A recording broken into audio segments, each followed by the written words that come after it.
Back in her early days, she was totally reliant on Soho House to pay for her travel, to pay. The exclusive walls of London's Soho House are designed to keep the world out, but they apparently did a terrible job of keeping Meghan Markle's past in.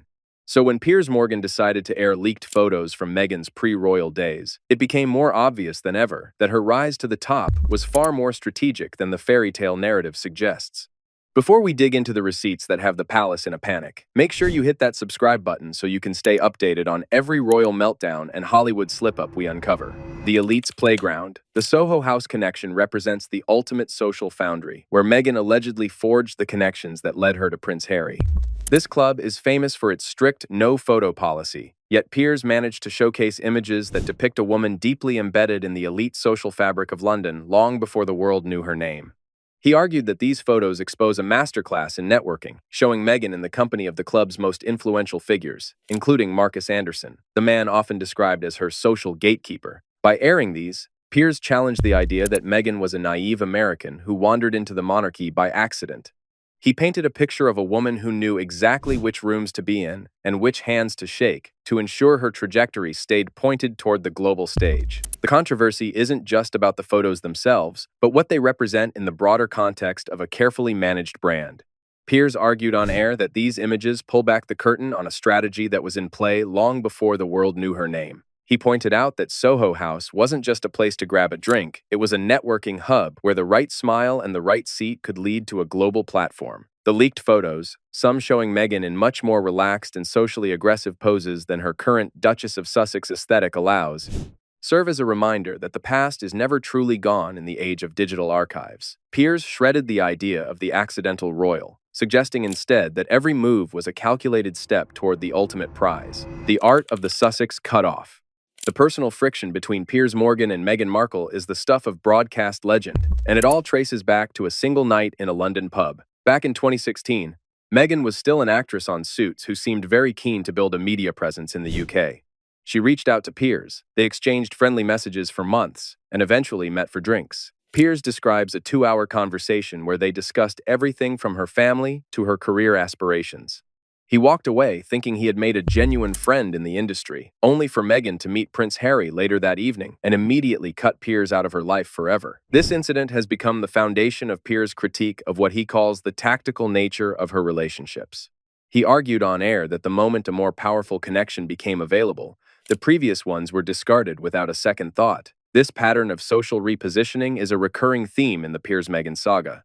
He used his live platform to suggest that her entire social circle is a revolving door of people who serve a specific purpose at a specific time. When their utility expires, they are met with a wall of silence that Piers has dubbed the Sussex cutoff. They have no connection now with any of their family, bar 1 or 2 people. I find it very hard to believe that makes anybody happy. So it's on one level, it's sad. Another level, it makes me quite angry, the damage that... The speed of the transition from a friendly media contact to a total stranger is what seems to have fueled Piers' decade-long crusade. He pointed out that this isn't a unique experience, as many of her former friends and even family members have reported a similar sudden vanishing act. By bringing this up alongside the Soho House photos, Piers was framing her entire public life as a series of calculated steps where loyalty is secondary to status. He claimed that the photos from the club showed the beginning of this process, capturing the era when she was still building the ladder she would eventually use to climb out of the Hollywood mid-tier and into the royal stratosphere. The lifestyle brand meltdown.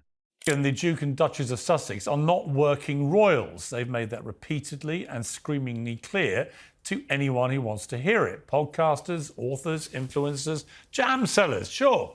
But they left us in no doubt when they left Britain and the royal family that their royal duties were done. The latest chapter in the Meghan Markle story involves her foray into the world of lifestyle content through her Netflix series, With Love, Meghan.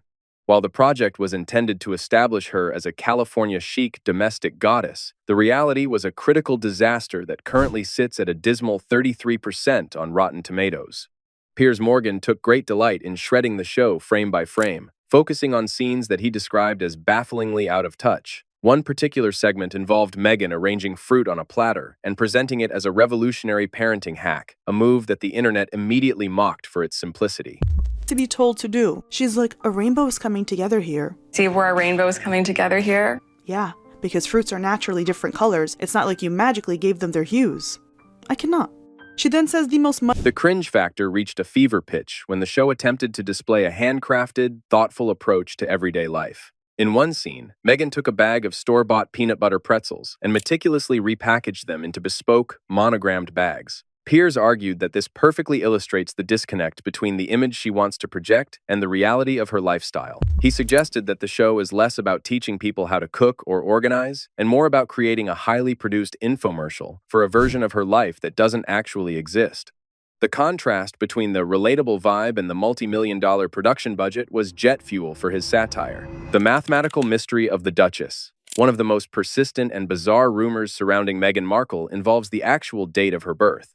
While her official documents state she was born in 1981, making her 44 years old, a vocal segment of the internet and some of her former classmates have suggested she might actually be in her late 42nd. Piers Morgan has leaned into this mystery, referencing photos from her time at Northwestern University that seem to challenge the official timeline. He pointed to a picture of her in a student salsa club, where her classmates appear to have aged significantly more than she has over the same period. The math on her age has become a focal point for those who believe her entire backstory has been carefully edited for maximum marketability. Piers argued that in the competitive world of Hollywood, shaving a few years off a resume is a standard survival tactic for actresses.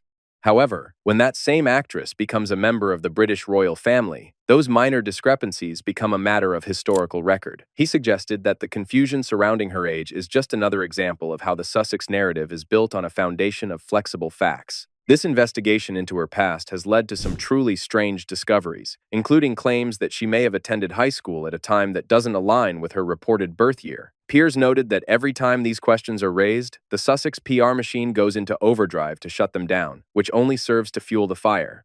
He framed the age debate as a question of fundamental honesty, suggesting that if the public can't trust the basic details of her biography, they certainly can't trust the more complex stories she tells about her time within the monarchy. The mystery of her birth year remains one of the most polarizing topics in the royal community, with Piers leading the charge for a full audit of her archives. Bureaucracy and the birth certificate. The scrutiny of the Sussexes' official records extended to the birth certificate of their first child, Archie.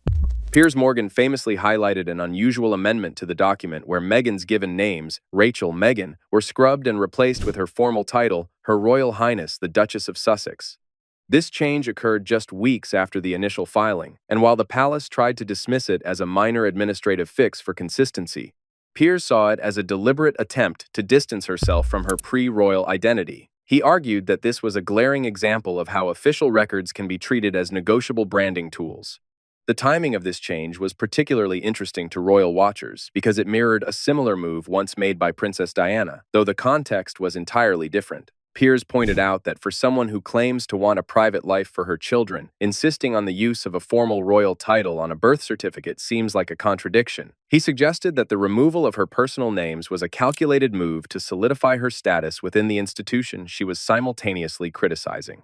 This bureaucratic adjustment became a symbol for many critics of the way the Sussexes handle their public image, constantly tweaking the fine print to suit the current narrative. The controversy surrounding the birth certificate added another layer to the argument that the Sussexes are obsessed with controlling the historical record. Piers remarked that when you start editing legal documents to reflect a title rather than a name, you are making a statement about where your priorities lie. He used this incident to bolster his claim that everything about the Meghan Markle brand is about the presentation of status over the reality of personal history. For Piers, the birth certificate amendment was the smoking gun that proved the Duchess was more interested in her rank than in the authentic self she often talks about in her interviews. The legal shadow of Samantha Markle. The ongoing legal battle with her half-sister, Samantha Markle, has provided a constant stream of ammunition for Piers Morgan. Samantha's defamation lawsuit, which has seen several iterations in the Florida courts, centers on the claim that Meghan made false statements during her Oprah Winfrey interview and in the biography Finding Freedom. Specifically, we were kind of puzzled when both sides of the family were kept away from the royal wedding, and we started wondering, what's up with this? Like, why? And we started to realize, aha, when you have a wedding and people start drinking champagne at the reception, they start talking. Right. So what could the motive be for keeping both sides of the family away? That's right. The stories would come out. So apparently, according to other journalists, we found out that there were a lot of porky pies probably told to the royals and even to Harry when they met her, and in order to cover up, oh my God, so you didn't get grants and scholarships. You never worked for the embassy. What do you mean you only did a 5-week study program? So Samantha took issue with the suggestion that she was a virtual stranger who only changed her last name back to Markle when Meghan started dating Harry. Piers has frequently used his show to highlight the evidence Samantha's legal team has brought forward, including old family photos and school records. The discovery phase of this lawsuit has been a goldmine for those interested in the Duchess's early life. Legal filings have forced the release of documents that challenge the only child narrative Meghan once projected. Piers argued that the courtroom is the one place where PR spin doesn't work, and the focus remains on verifiable facts. He noted that while the lawsuit has faced hurdles, the mere existence of the legal challenge has kept the questions about her upbringing and family dynamics in the headlines. It has created a platform for her past to be litigated in a way that the palace would never have allowed. Telling him she was a fan. They messaged often and built what Piers believed was a real friendship. Eventually, they met in person at a pub in London. Piers has described it clearly. Harry has never met his father-in-law to this day. He's not allowed Thomas Markle to meet his... The tension between the sisters is more than just a family feud. It is a battle over the soul of the Sussex origin story. Piers pointed out that if Meghan's claims about her sister are proven to be false in a court of law, it calls into question every other truth she has shared with the public. He suggested that the lawsuit has become the ultimate stage for the mystery of her past to stay alive, ensuring that the questions raised about her authenticity will linger regardless of the legal outcome.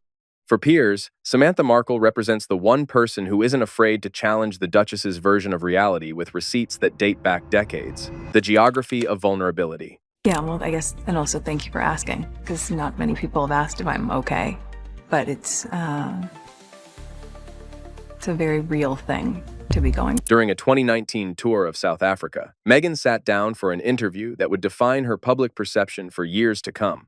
In a moment of apparent vulnerability, she confessed to the interviewer that not many people had asked if she was okay. While the moment was designed to evoke sympathy and highlight the pressures of royal life, the backlash was significant. Piers Morgan led the critique, arguing that expressing such personal grievances while standing in a country struggling with profound poverty and social issues was the height of being out of touch.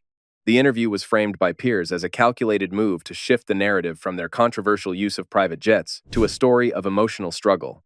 He pointed out that the timing and location were incredibly insensitive, suggesting that a member of the royal family should have the awareness to realize how their complaints sound to those who are truly suffering. This moment became a turning point in the media's relationship with the Sussexes, as it showed a perceived obsession with their own internal drama at the expense of their public duties. The Code of the Elite. The climax of the Piers Morgan broadcast involved the detailed presentation of the Soho House photos that started the entire conversation. He used these images to anchor his argument that the Duchess of Sussex has always been a creature of the high-stakes social world, despite her attempts to portray herself as a simple girl from California. The photos allegedly show her in the company of people who would go on to play key roles in her royal journey, suggesting that the foundations for her current life were laid years before she ever met a prince. The existence of these photos in the first place is a breach of the club's legendary code of silence, or omerta.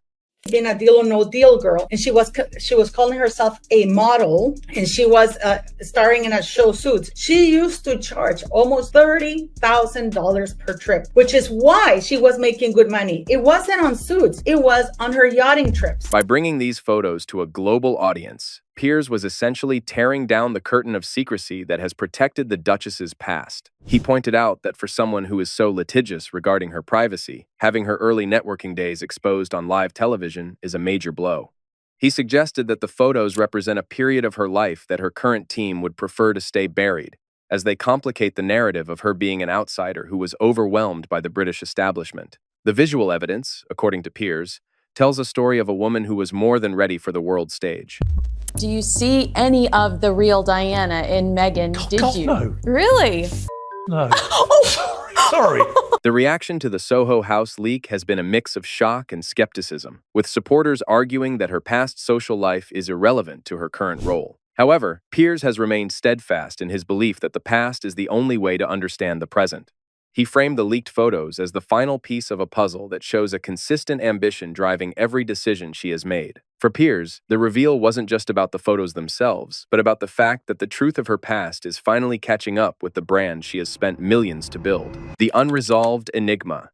The story of Meghan Markle has become a sequence of details and coincidences that stack up with remarkable precision. We have a history that feels selectively edited, documents that have been amended, and a family that is willing to go to court to challenge the official version of events. Piers Morgan has spent a decade assembling these pieces to argue that the narrative of the Duchess's life has been managed with surgical precision at every turn. The real issue is the ever-blurry line between a person's private history and the public brand they choose to project to the world. The official story may be exactly what happened, but the questions raised by the Soho House leaks and the age discrepancies continue to invite intense curiosity. Every time a new photo surfaces or a document is challenged, the illusion of the perfect royal fairy tale cracks a little more. The documents are still in the archives, the witnesses are still talking, and the mystery of the real Meghan Markle is far from over. A trained actress. What she does is that she studies people. She's not a good actress, but she is a trained one, right? She's been doing it her entire life. And there is no doubt that she studied Princess Diana. She studied her mannerisms towards Harry when he was a boy and the way that she grabs her face. And this is the psychopathic elements of what she does, putting a pregnancy text next to Princess Diana's hair, saying that she put her hands on the grave to have a conversation with her. For Piers Morgan, the Soho House photos were the ultimate proof that the story he has been telling for years is accurate. He has positioned himself as the primary auditor of the Sussex brand, refusing to let the polished Netflix version of their lives become the undisputed record. What do you think about these leaked photos and the questions surrounding Meghan's past? Is this all just a targeted campaign by a disgruntled journalist, or is there a genuine mystery waiting to be solved? Share your thoughts in the comments below because this conversation is only going to get louder. Until next time, keep your eyes on the stars and stay sharp.